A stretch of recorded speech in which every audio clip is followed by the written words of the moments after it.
Welcome to Therapy Sessions. I'm your host, Auntie Hair Coach, and I help stylists discover your unique brand and use it to disrupt the beauty industry. Today's guest has been she's been given Best Colorist in the World by Glamour magazine. Her work has been featured in Harper's Bazaar, Cosmo, Vogue, Good Morning America, and Elle magazine. She's received a Stylist Choice Award. Her name's Rebecca Taylor, and Rebecca has entered the chat. Good Welcome. morning. Good morning, Tasha. Good morning, Good your listeners. morning. Good morning.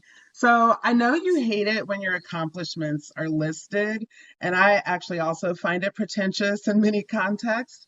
But the reason that I chose to do that today, even though I know that you hate it, is because I know that when younger stylists see you and your work and your accomplishments online, that they might be making some assumptions about who you are as a person. And so when we spoke recently, you told me, and I'm just going to kind of paraphrase here because it's been a little while, that in the spirit of healing season, you're ready to kind of take a wrecking ball to people's assumptions about who you are.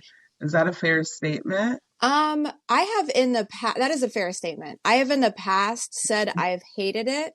But I receive that now. They are things I have done. Yeah. They are things I have done. So they're all true. They're they're things. So I receive it. Mhm. They're cool. They don't make me who I am, but yeah, they're just part of who I am, but not all of who I am. So I receive them and I thank you, and it is what it is, right? Yes, and they are super cool things. And I know that a lot of my listeners probably hope to, or like these are goals for them. And so I like pointing them out because I want them to know that we're not talking to just some Joe Schmo off the street. We're talking to somebody who knows their stuff in this industry, right? And knows what it takes to be successful. All right, so let's get into it. One of the misconceptions that I had about you is that you always knew you wanted to be a hairstylist, but that's actually not true. Mm-mm. So let's start from the beginning. Tell us about where you grew up and what your childhood was like.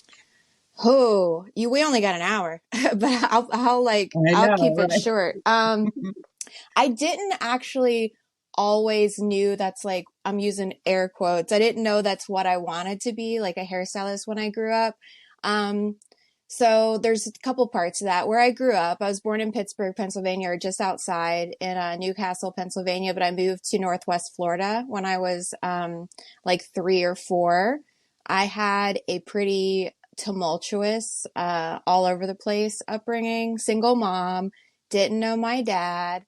Um, so we were like bouncing around a lot of different schools, things like that.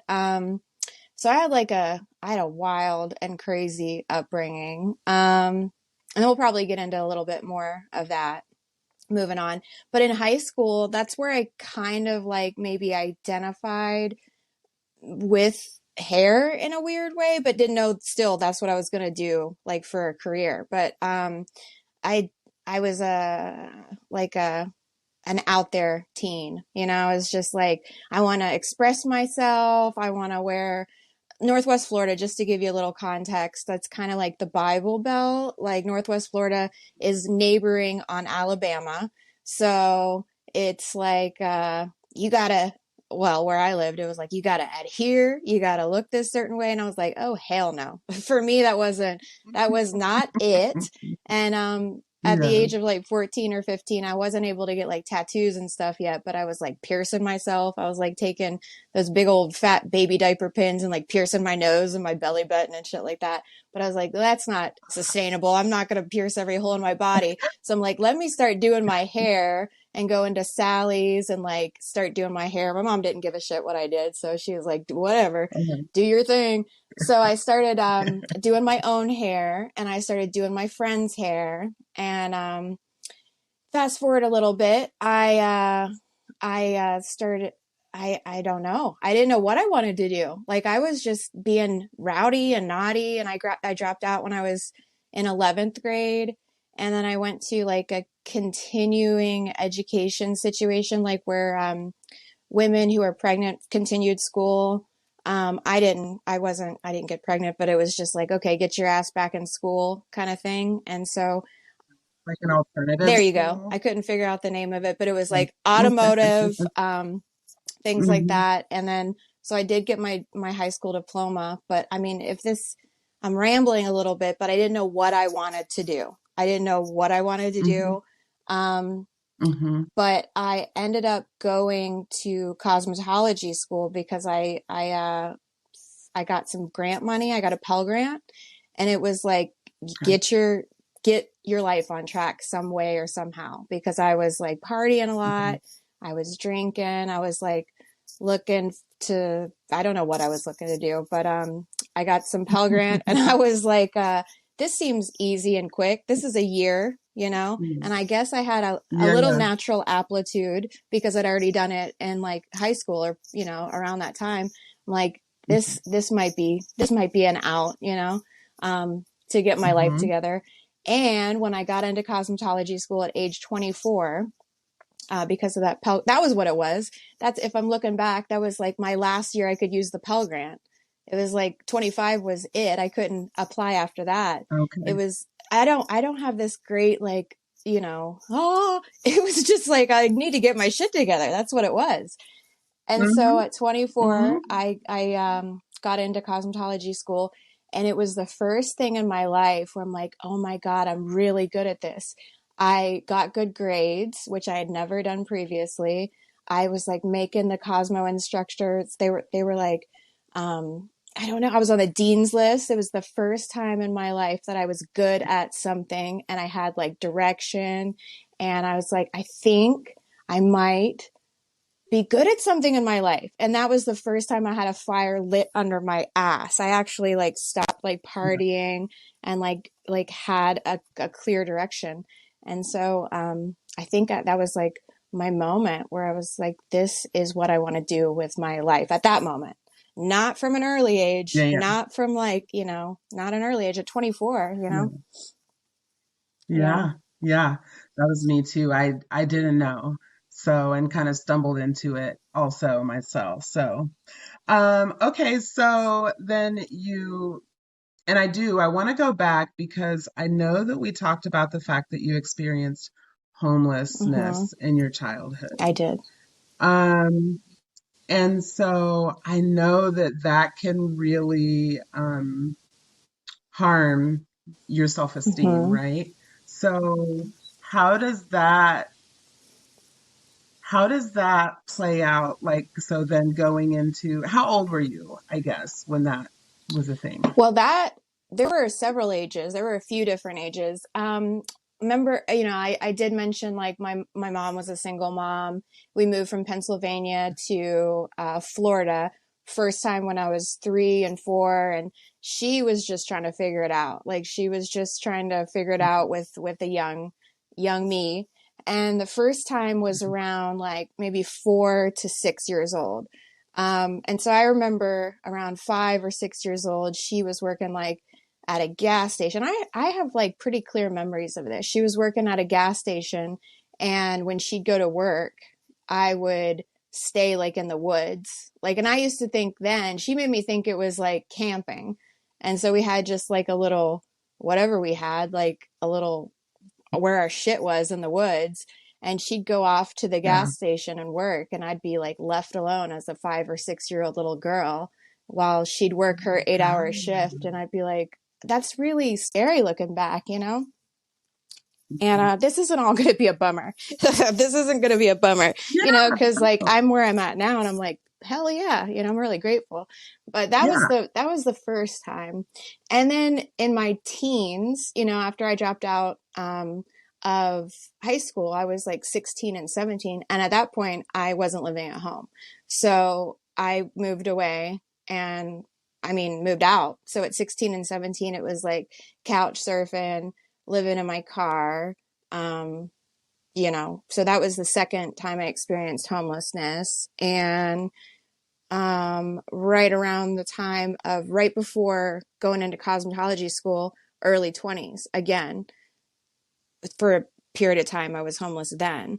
So that I would say you probably are going to ask me questions about how now, or how that affected me. But those were the periods of time that I have experienced homelessness. Man, you're going in right away. You're going in. It's, I haven't even had my juice Hey, yet. we're not calling it therapy sessions for nothing, Oh, girl. oh yeah, making the connection now. You are going in. Okay.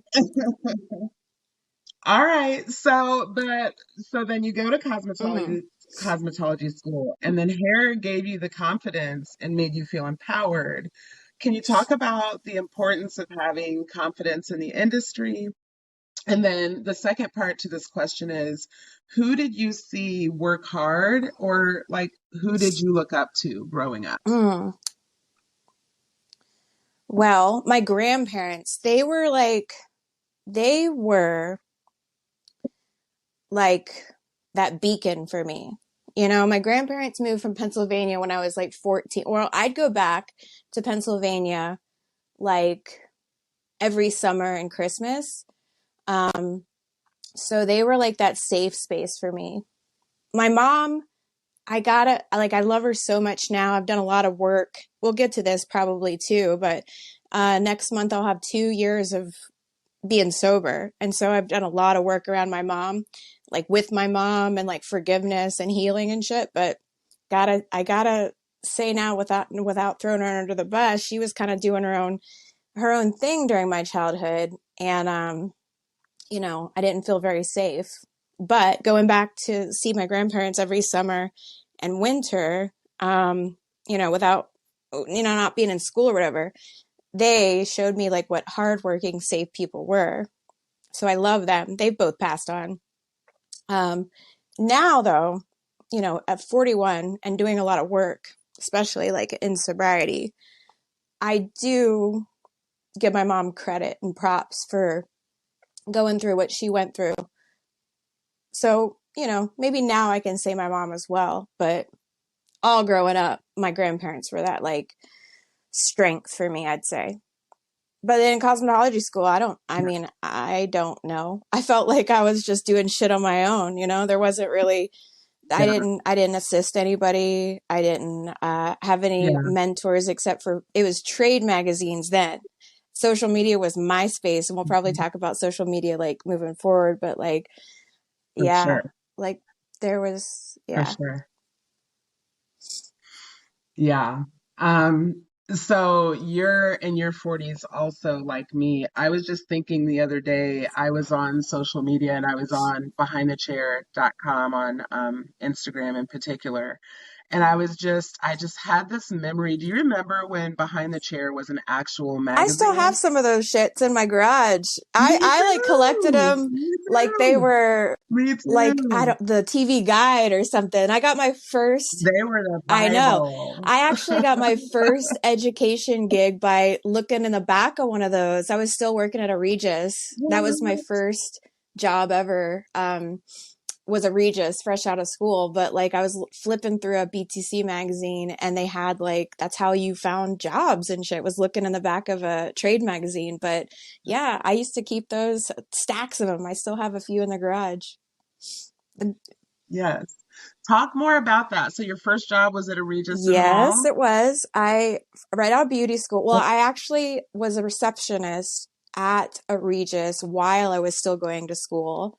And I was talking about being rowdy and naughty. I mean, don't do this, you guys, but like I would take clients at night while being a receptionist. I was like, I'm trying to get my hustle on. I wasn't licensed yet, but I'd be like, "Oh, you want a blowout? You want like a quick root touch up? You want that? I'm not licensed yet." But I was doing that while I was Yeah, a receptionist trying to I was like, I thought I knew it all, whatever, but I was just like going hard early on. But as soon as I got that license in hand, like I started taking clients. I worked at a Regis in a mall in Pensacola, Florida. Um, and then a year into being licensed, talking about, the Behind the Chair magazine, you looked in trade publications for potential education jobs. And that was my first job in education, was a year in. I was with Joico, and they flew me to, I think it was South Florida, to be auditioned. And you needed 2 years licensed experience, but I like submitted some images of my work and why I had images of my work is even through cosmetology school, it was like 35 millimeter cameras, digital. It was just getting into digital, but I would like take, you know, disposable cameras and take pictures of my work.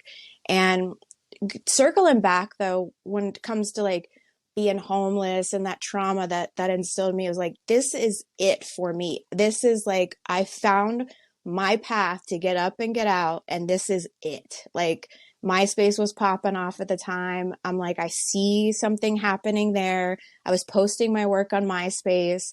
I was like, this has got to happen for me. I cannot go back to where I came from. This is going to be my path to make something for myself. So I was driven probably to the point of obsession. You know, I was like, I've got to be an educator. I've got to become an independent stylist and have my own whatever, like my own chair, whatever, like within 2 years. So all of this was like an obsession. And I started like building clients. I started doing all that like within a year and a half, 2 years. Like it was hardcore for Wow. me, like because of probably Yeah. that trauma of like, I can't be homeless again. I can't do this again. I like, this was all encompassing, was like all surrounding that. And then like the first sense of accomplishment and what's the word I'm looking for, was this also gave me the first sense of confidence that I ever felt in my life, because I was also 260 pounds, gap teeth like a mofo, and like had never gotten like I never felt like worthy. I never felt like, so this shit runs deep. So everything kind of like hinged on being a successful hairstylist. It was pretty Mm-hmm. wild, you know? Mm-hmm. Yeah. So I'm hearing that, and we talked about this before too, that trauma kind of has a way of changing the way that you think. And I'm hearing that, for some people, it can make you go one way, but it seems that for you, it almost made you like you're a visionary. Because I'm gonna tell you what, I was reading those behind the chair magazines cover to cover. I don't know that I don't remember there being jobs being listed in the back of behind the chair magazine. it was it was a So, small little part in the back, but I mean those shits were my Bible. uh, Like I'm telling you, like they were. yes, I lived, breathed. You know, people say that like I live, breathe, whatever, the eat, sleep, this industry, but I did. I literally did. Like, yeah, you know, but yeah, also partied like crazy too. Like I don't know, like how I yeah. juggled it for so long, but like I did. Like it was. I mean, I feel like I don't, are you even a real hairdresser if you didn't have a party phase at some point? And like some never come out of it, Yeah, that's but the sad part too. You know, so it goes hand in hand. You know, I don't want to say for everyone, Mhm, but like this industry is mhm. definitely fraught with that lifestyle. It is because you have so much freedom. You do. Can be. Doesn't have to be, but you know, Mhm. it seems to Right, be. right, right. Absolutely. Yeah, no, there's definitely no shortage of I always compare us to rock stars. I wanted to be a rock star when I grew up. I wanted to be a drummer. And my fifth grade music teacher, who should have never been a music teacher, told me that girls didn't play the drums, as if Sheila E. didn't exist. Um, and so I always compare being a hairstylist to being a rock star. It's very similar lifestyles. Um, but that's the perfect opportunity to kind of talk about because, as you mentioned earlier, you're 2 years sober, and congratulations on that. First of all, I need to know how in the hell you are raw dogging this reality. The last 2 years, if anyone was going to be addicted to anything, the last 2 years is more than enough Well, reason. And so the fact that you've managed to stay sober during this hot mess express, talk to us about well, that. I am so not raw dogging it. I'm doing so many things. um It was a hell of a time to get sober, but I think because of the last 2 years is what pushed me to my breaking point. That's for damn sure. So just like a little lead up to like well, I told you like earlier, I was a rowdy ass teen, you know, so it wasn't like it Mhm, all just came to a head, you know, in 2020, which is when I went to treatment. But like I started out young, you know, I started experimenting like mhm. at 14 was the first time I drank and used these substances or whatever because it was like I said, I was like there's a ton of reasons. It doesn't have to be crazy. It doesn't everybody has their own reasons, but like mine were my upbringing. Mine were that it was that like tumultuous like family unit. It was all that homelessness. It was a shit ton of reasons, but at 14 is when, and then it was just it carried on to 39. So it was just off and on, all different reasons. But what happened for me was during the pandemic, you know, I said like my outlet and my drive for so long was being a hairstylist. So that kind of like kept me on this like maintenance situation with drugs and alcohol for a while. And then when I could not put my all into that maintenance situation with it because I couldn't do hair like I wanted to anymore because I lived in West Hollywood and it was like, no, you can't travel anymore. You can't educate anymore. You can't do that shit anymore. It went like a hard left for me. And the thing that kind of just took me out in a very dangerous way was Xanax was the final straw for me. I mean, I did all kinds of shit. Like it was like alcohol was really really bad there for a while. I binge drank and then when that became unmanageable, then I had like a run with like opiates and pills for a while, and then when that became unmanageable, then I went back to binge drinking, and then I you know went to harder drugs or whatever, and that would be back to alcohol. So it was just all, and then it would never be that particular drug, or it would never be me, you know, it would be that particular drug. I'd be like, oh, that one's bad, let me switch to this. It would never, I was so in denial for Yeah, that many years. I was like, oh, it's never me. Never do I have a problem. I yeah, couldn't wrap my head around the fact that I have a problem with substances ever. It was just like, I couldn't fathom it. But I guess what the final straw was in, you know, during lockdown, I didn't have work to focus on. And it had gotten so bad that I was like, when I would try to stop taking Xanax, because that was even hard for me to wrap my head around because I'm like, this is something I'm prescribed, but no doctor told me to take 4 bars in a day. No doctor told me to take so many that I was like blacking out and doing crazy shit. But when I felt like I had a problem with them and then I tried to stop taking them, I was having like seizures and stuff in my closet. Yeah, it had gotten like dangerous. And so I checked myself into treatment, which was so fucking oh, scary to do. And whether or not this was a good idea to do, I said publicly on my platform on Instagram that I'm checking myself into treatment. And even at that point, I go back and watch that video. I was still in denial then. I was like, I didn't know I was going into like a rehab. I didn't know it was going to be like a treatment facility for drugs and alcohol. I thought it was going to be like naps and yoga. I thought it was going to be like a kickback. I really did. I was so in denial. And yeah, then when I came to, yeah. I was like, fuck, this is like a full on 12-step program where I had to like look at the last 26 years of my life and be like, dude, you're the problem. You are, you know? And Mm. so I was in there. It was like a inpatient, uh, hardcore, gnarly detox. But it was for 30 days. And I have not been raw dogging it because I have been going to like daily meetings. I do the whole 12-step program thing. Um, I've found like a new way to live, and it's not, I don't count my chickens before they hatch. I'm a month shy of 2 years. I'm not 2 years yet. I'm a month shy, and my whole life has changed. Like, and now I don't live to work because work was my outlet. I was addicted to work as well. Like I said, I have a new relationship with my mother. I can say I damn near hated her and blamed her for everything. I was in victim mentality. I was like, why is all this shit done to me? You know, like, why did I have this horrible upbringing? Why, you know, I hadn't grieved for so many things that happened. Um, yeah, my whole life's changed.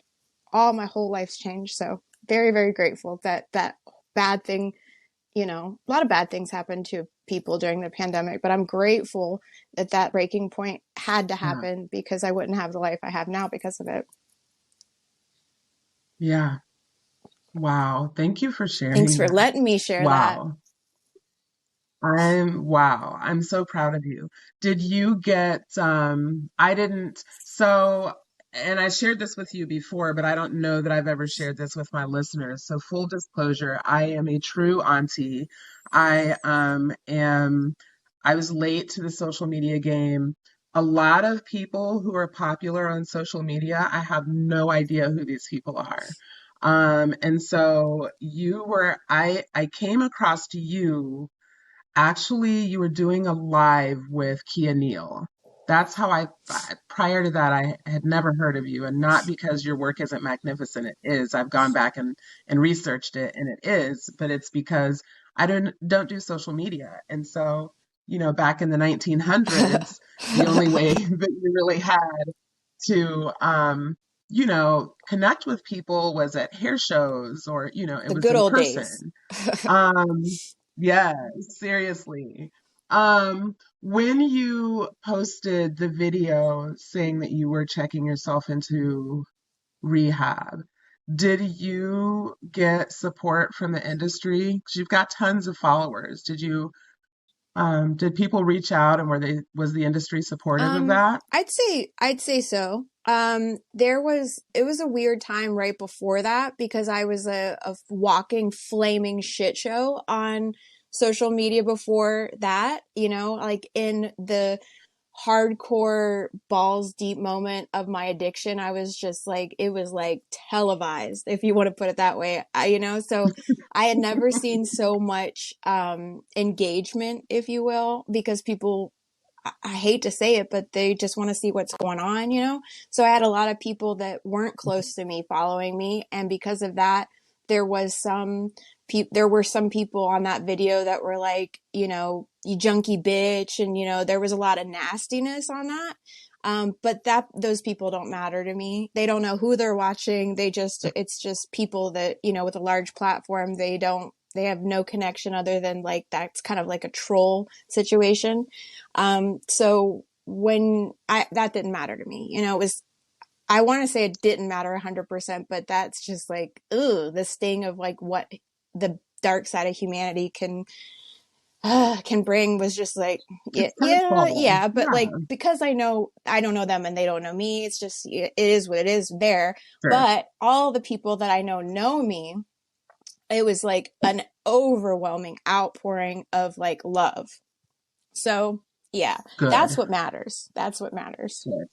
That's what I was trying to get to. 100%. Yeah, because you've always got the trolls, the people who would never in life say those things to your face, but they get, whatever courage they get because they're behind a monitor halfway across the Exactly. country or the world, So with a you large know. platform and a lot of Um, people, like it brought in a lot of people that I didn't know from Git. So it's just like, okay, you know, you're going to get the good with the bad, but what really mattered, and I was just like thrown by just like the love and support. And you know, when you put something that personal out there, you don't know what's going to necessarily happen, but like the love was just, it's, I mean, I've been choked up this entire, good. you know, this entire talk so far, but like that chokes me up, like just reliving that moment so much. Yeah, yeah, awesome. Okay, so we're gonna switch gears, Cool. and talk more about social Okay. media. So you touched on MySpace. I still miss MySpace to this day. Were you an early adapter of social media for business? Um, and what kinds of things were you doing to build your followers early in? I can say this quickly and easily with like 100% without sounding like cocky or whatever, because it's facts. I was an OG on social media. Yes, because like Hmm. MySpace, big ups. I think that was using that platform was like pivotal in me being able to transfer from platform to platform and still be able to evolve, and like the reason why I have, the numbers that I have now, and the sustainability, because it was not overnight. And I did use MySpace, and I did see the potential in it for business early on. So, like I said, in hair school, I would take pictures of my the clients that I was getting in hair school and putting that on my page and using it. Yeah, I'd have like the top 8, the top 10, whatever, friends and whatever, but I wasn't using it for just like the buddy situation. I was using it like, hey, if you want to come get your hair done, or if you want to come in and even to get like the clients in school before I even was building a professional clientele, it was like, hey, come get your hair done. I'm a student in cosmetology school. And so that's how I built my clientele on MySpace, which transferred to Facebook and then Instagram. And then, I know better, but I'm even slow on TikTok because it's like, God, I'm an old lady. And I know that's a false narrative. I know it. That's my own hang up that I got to Hmm. get over because I Hmm. know the facts. Like, there's always going to be a new platform. You're always going to have to evolve if you want to play the game. But it's just, I've been at this shit a long time. And so it's just like, Hmm. oh my God. But I know what the truth is, because it's Hmm. been the truth since the onset of Hmm. social media. There's always going to be another platform. And if you want to stay relevant and evolve, that's what you got to do. So yeah, I've been at this shit a long ass time. Yes, yes. You have already dropped so many gems. I can't wait to go back and listen to this and like pick out all the little nuggets.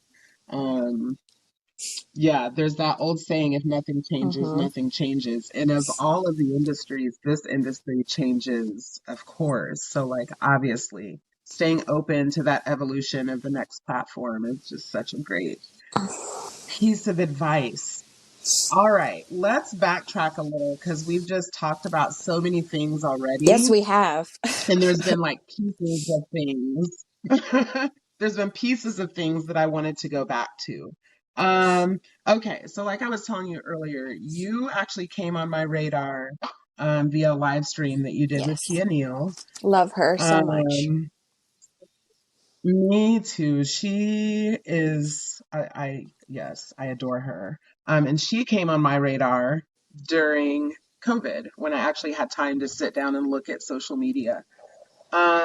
So talk to us about how you met Kia, or how you guys or I'm sorry, how you became involved with the Texture versus Race Collaborative and the work that you're doing with reparations. Just kind of talk to us about that whole Well, thing. I love Kia, first of all, so much. I've become really good friends with her. She is so open in what she does on her platform, and just not just her platform, but I feel like she makes an impact in so many people's lives, not just in our industry, but just as people. Like there's so much, I feel like, work to be done on like a human level. Just she has a willingness to talk about really difficult uh, subjects, when it comes to inclusivity and diversity. And she's, had hard conversations with me like that. I just like, I don't know who to talk to, but I don't know what to, like, if, is this question all right to ask if I don't understand or if I feel like I'm being ignorant or whatever. The first time I've actually, like, I've known about her in the industry for quite some time, but during what, everything that was going on, uh, during the George Floyd situation, when I was on my platform, and you were on her particular live with me. And so you heard us talk about this. On my platform, I felt like I wanted to say something, but I didn't know what to say or how to be involved. And so I had like a series of like lives on my platform where it's like I didn't know necessarily what to say. So I'd bring people on my platform and my channel where I'm like, I don't know what to do or what to say. So I'd like people on that that have a narrative that I don't know what to say. As a white person, I'm like, I don't know what to say or do. So let me please have someone on a platform that's much larger maybe than another person's, but just here's my platform, take the mic, please. And so that's the first contact that I had with her outside of just DMing and things. And so that's how I got to know her on a little bit of a deeper level.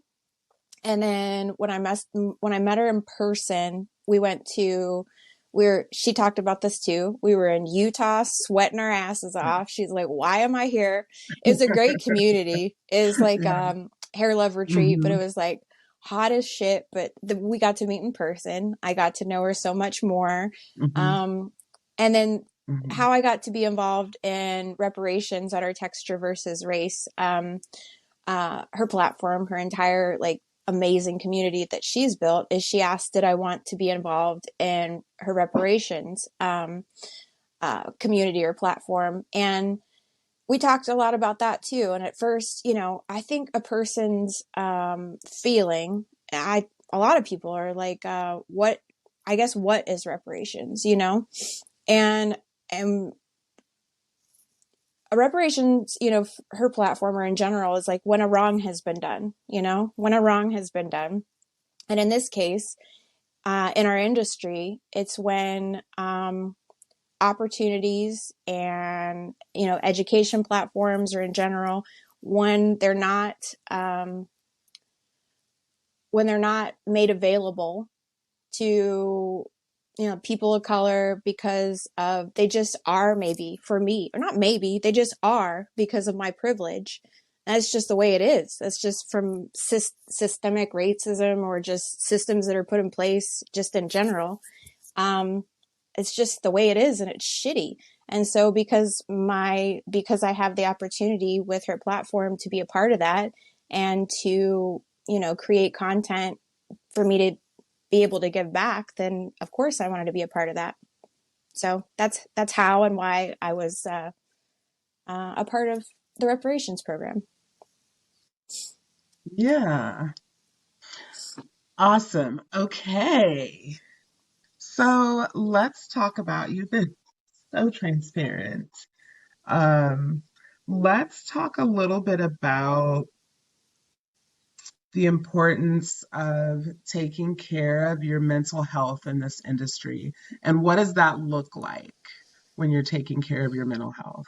So, like, one of the things that I preach a lot about is setting boundaries, because it's really easy in this business to boundaries become kind of blurred. And so, talk a little bit about the importance of mental health and things that you recommend that we be on the lookout for, and how we take care of ourselves in this business. mm, so for me, at least in the past, I didn't put much of an emphasis on self-care. Even being in the self-care industry, it's just you give and you give and you give, and then you don't have much left at the end of the day.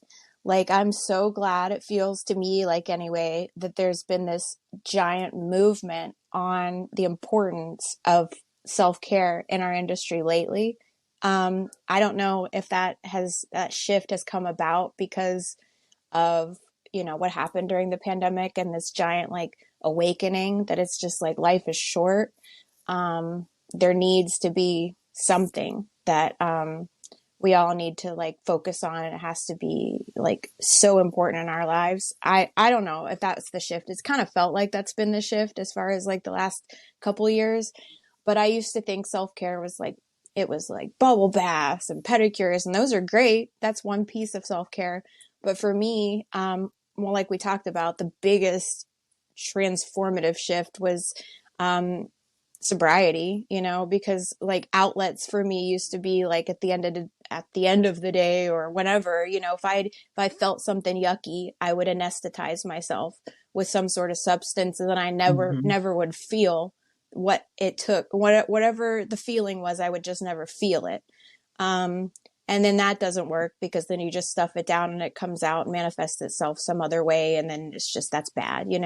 So self care for me now is just like, radical feeling and processing and getting through it, and then just like expressing the feelings. I go to EMDR therapy and you know, process some of that deep. That's like exposure therapy where you pro Okay, I yeah, was gonna I ask. Yeah. actually have, that's the appointment that I have after this call today. So it's going to be really fucking timely Okay. that after all this talk, I'm going to be processing some of the trauma and shit Yes. like that. Pardon my French. I don't Yeah. know if your Yeah. listeners, Yeah. you No. know, are handling my potty mouth. We no. Oh, Fuck is sweet. our Mine favorite too. I word. feel like you express so much through the word of fuck, but, It's a noun, adjective, exactly. a It's one of my verb. favorite Yeah. words. No, that's it. So EMDR Yeah. therapy, like I said, it's just like you, it's kind of, it's gnarly, you know, it's definitely like you go and relive past trauma to reprogram, you know, all those like pathways of the shit that was programmed when that trauma occurred.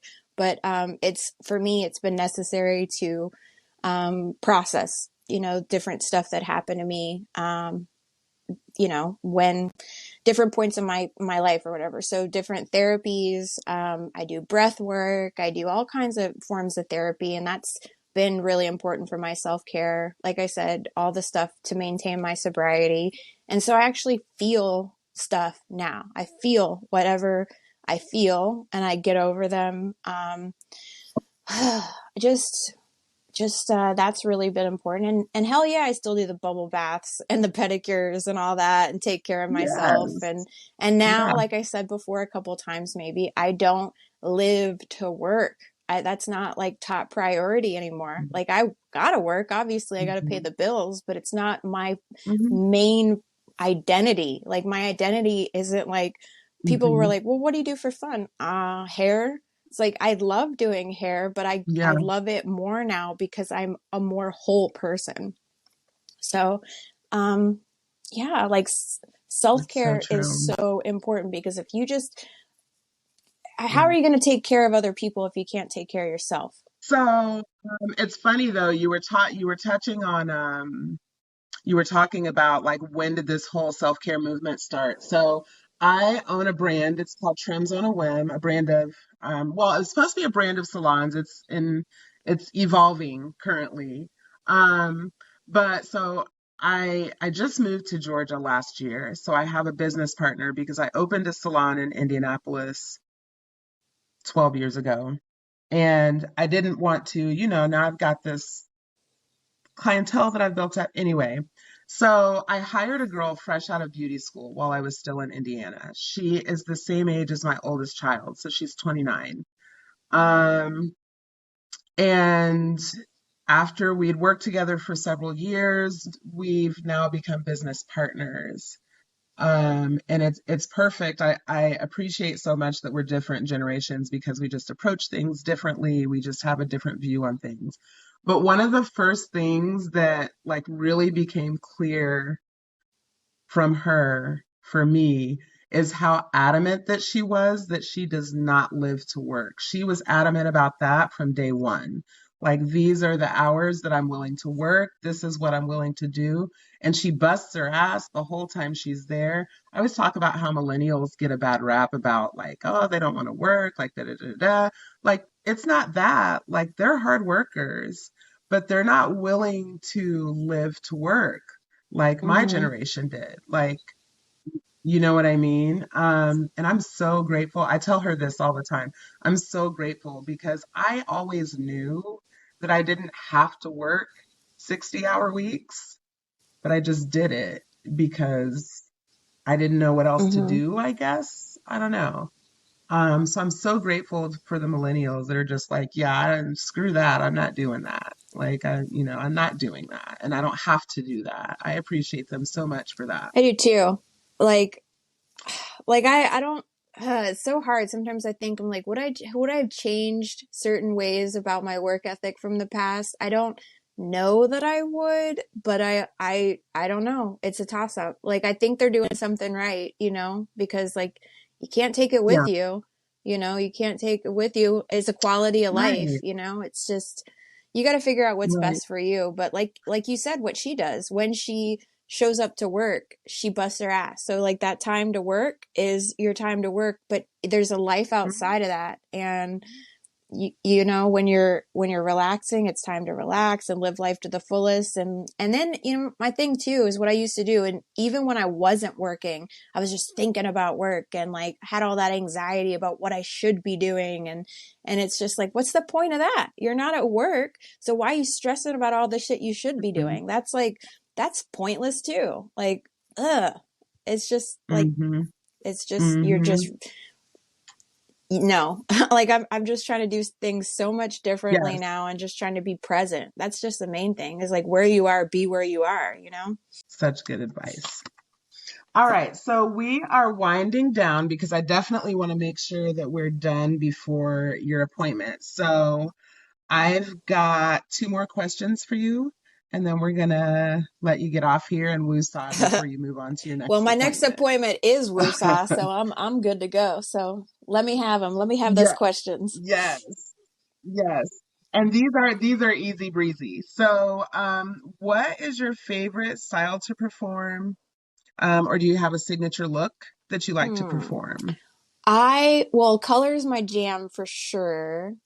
So any and all Mhm. color. And I feel like my thing is transformations. I love working with all texture. So that just is across the board for me. So I would say, if I were to say, am like what encompasses me and what I like to do, I'm all about transformations. So whatever that entails, whether it's a color transformation, a cut transformation, an extension transformation, I love the transformative power of hair and what that can do for somebody's confidence, or even my abilities of a stylist, you know, as a stylist. I love to be able to transform. And that goes back to like watching Sally Jesse Raphael and shit like that. You know, those shows back in the day. I just, Yeah, as a kid, it's just yes. I used to love the right. And makeover fun shows. fact, I was Yeah, on the Ricky Lake and Queen Latifah show. I was on the talk shows. I swear to God, get out fun of here. fact. What? For Oh, I'll what? just tell What you are we now, talking doing? about being transparent. The first one I was on there for being a shoplifter, but I wasn't. I was a liar. I just to get on the show. And the second one I was on there for being a phone six operator, and that was the truth. I was only a phone six operator for like 6 hours and I couldn't do it. But I was on, yes. I have a What? long history with talk shows, but I love the now going back to your question. I love I love I know. I just had That's to throw that in there awesome. because those are funny. But I love I transforming love that. people, and whether that's, like I said, whether it's color, cut, whatever, transforming people is my jam. Awesome. And I told you I had two questions, but it was That's okay. actually three. My bad. So the second question is, what style, if any, do you wish would die a Oh painful shit, death? that's tough. That is so tough because I feel like I don't want to make any like absolute statements, like I never, I always, because I Hmm. change, you know, my views on things. Hmm. um Sure. Things come and go, you know, but what's irritating me right now? I don't Yeah. know what is irritating me right now. Shit, I don't know. I feel like silvers are a pain in the ass, you know. There for a while I got, you know, like Hmm. I can do this, and you know, let me be the one to do it, but those are pain in the asses. Like a beauty, There's and so they're much not work sustainable once and you get there. it's not So I guess sustainable. just someone, Yeah. you know, especially Yeah. with a darker level, and then you have to like lift them really light. And it's just, I mean, I love a natural gray. You know, if someone wants to get to their natural gray and Hmm. like have it be there, that's beautiful. Yes. Someone like wanting to Hmm. embrace their salt and pepper, that's not what I'm talking about. But somebody wanting like a Right. Right. silver and then just wanting to change it up like a month later and then have their hair be damaged for no good reason, like whatever. So that kind of irks me a little bit, Yes. but like ask me in 6 months, I Yeah. might change my mind, but that's the one thing that comes to mind. I don't know. Sure. Sure. Sure. Okay. Final question. If you could talk to little baby Rebecca, just graduated, fresh out of beauty school, what advice would you give her? What career advice would you give? It's so tough. Oh, that's a toughie. I don't want to get emotional. Yeah,